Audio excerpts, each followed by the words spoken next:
get this to the audience. Now, most of us have sort of, we've accepted these stereotypes and we've learned to live with it. Is there anybody who still struggles with it on a day-to-day basis or has decided to question it? Has there been any sort of struggles in that sense? Any sense? Do you mean in terms of gender, in terms of bending the rules? Or does everybody play safe, just decides, okay, I'm going to dress up as a woman, I'm going to dress up as a man? Does everybody play safe here? Right, so, sorry to do this, but yeah, is there some sort of struggle or have you accepted the ways of life? I'm coming from a very conservative family. I meet my prospective grooms, so I've been told talk less, dress conservatively, traditionally, and I'm very bold. I speak my mind. I've had a lot of experiences, so my family, my friends, need to accommodate is what I've been told. Well, I'm not a kind of a person who can adjust. So I find it a little complicated balancing. And then how do you do that? Because you just the way you describe yourself, I describe myself, honestly. So how do you, and this is the imbalance that I was talking about, the imbalance in relationships. Yeah, so I think I just go with the flow. I speak my mind. So if people like it, fine. If they don't like it, so I'm sorry. I can't change people. So be them myself because I think I've been struggling for the last 10, 15 years. So I'm not going to compromise or not accommodate anything. So I want to be myself. Thank you, ma'am. Any other story? Anything? On it. I have one. Right. Yes. But first, I actually struggle at work with rules that are put up for women. And be it timings or transport or the kind of job that I can do. It's, I don't know if it brings anybody here. What do you mean? Like you like it? No, I don't. I don't like the fact that there is a safe time that is assigned to me. I can only work between 6 and 7 without violating the factory law or whatever commercial establishment laws or something. I cannot work, even if I'm qualified enough, I will not be chosen for certain profiles which require a lot of factory travel. I work at automotive domain, which means we have to sometimes visit our customers' factories and things like that. So, qualified, yes, and this came from my own manager. He said, yeah, but there is a lot of travel and you have to go to far off places. And why do you want to do this? We'll find some other candidate. It's okay. It was weird. I should actually be protesting against this, but he thought he was doing me a favor. That's not okay. But somebody did hurt you. I was not hurt. I was angry. Right. Where is the equality in? I think these laws and these things that they make to somehow facilitate or to make life easier for the weaker sections are actually double-edged, and I feel that we are not looking at the bigger picture here. Okay, I will take one extra minute. All repressive practices including this parda and this burqa, whatever it is, was with the aim of protecting them. So this idea came from a good place. Let us protect the women by imposing more rules on them. This does not help me. I don't know why people are so happy that there are corporations that are actually putting themselves forward saying, yes, we are a great place for women to work because we have these. I got your point, but it's maybe outdated laws and the fact that you should be given a choice. You were not given a choice. Your manager didn't ask you whether you are okay with it. No, it's also, I think here the larger point is that the responsibility rests with the society and doesn't rest with either you as an employee or your employer as an individual. It rests with the society to make it a better space, to make it a safer space. So if you and I cannot walk on the streets in Kormangla at 12 in the night, it is on the society, it's not on us. So I think the perspective to look at these laws or these rules or regulations or whatever they are need to be changed.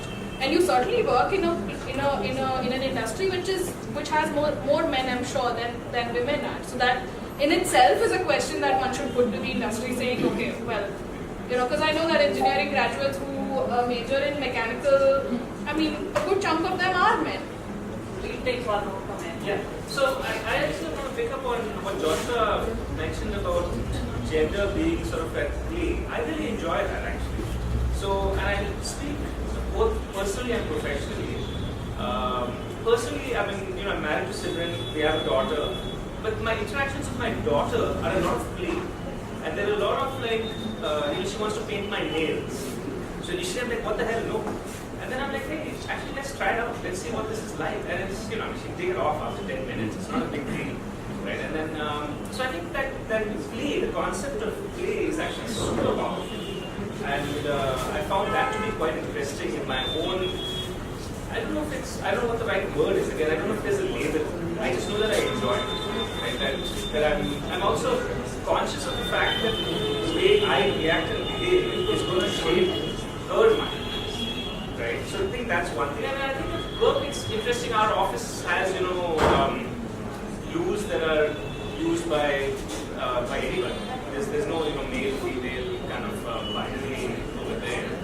And I think again, on the professional front, I'm always pushing myself to really understand this topic. So say for example, my conversations with Ram over the last year or so, so I was like trying to really understand, okay, what is this?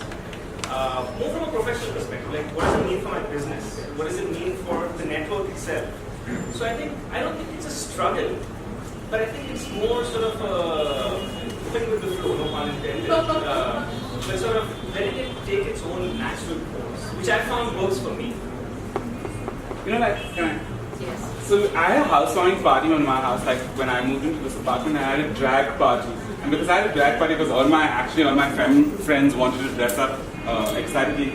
But like the entire party was hogged by straight men. Right? The entire party, they wanted to look perfect. Like, they had this thing, like they were going to do drag, right? And they were just obsessed with wanting to look like, it was annoying at some level because we were like, 1 second, like we're getting ready, and they were like, no, like I want to look exactly, I want like you to pin this here so it falls, and we were like, we don't care, 1 second. And I'm saying that, and you understand that how much men really want to do this, or how much, and this is what, actually the problem a lot is not femininity. I think that's never been the problem. I think the problem is masculinity, and we don't say that enough, right? The problem is that men have so many problems, right? It's like, actually as women you're encouraged to be fun and do kitchen and, do all these things, right? It's like as men that you're not encouraged to do anything, right? You're supposed to just do X, Y, Z thing. And I think we don't talk enough about that. And I realized that in my own life is that half the problems that I had was not that I couldn't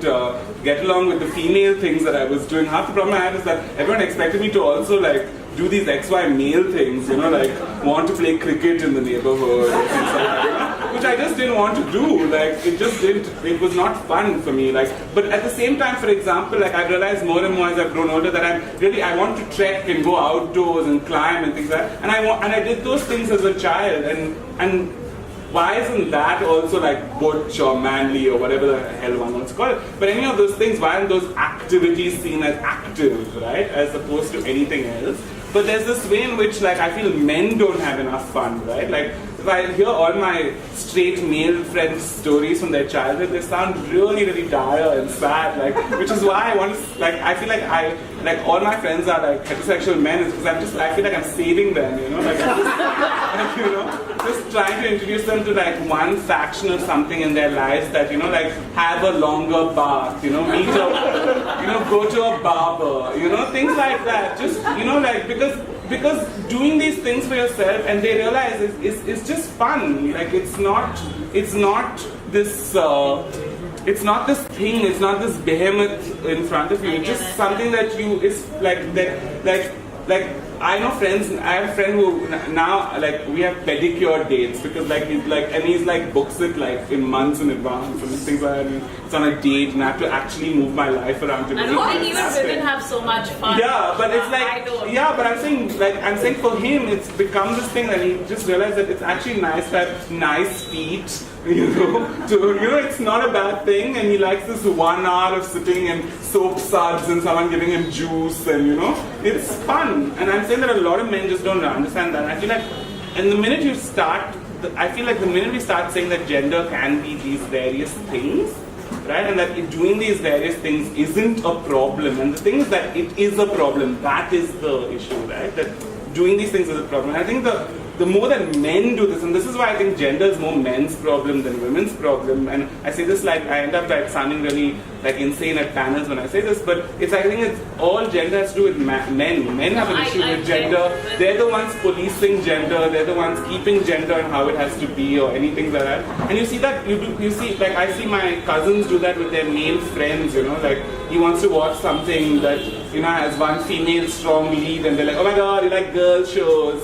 And it's dead. Get in the water, it's gone, But like nobody said that to me.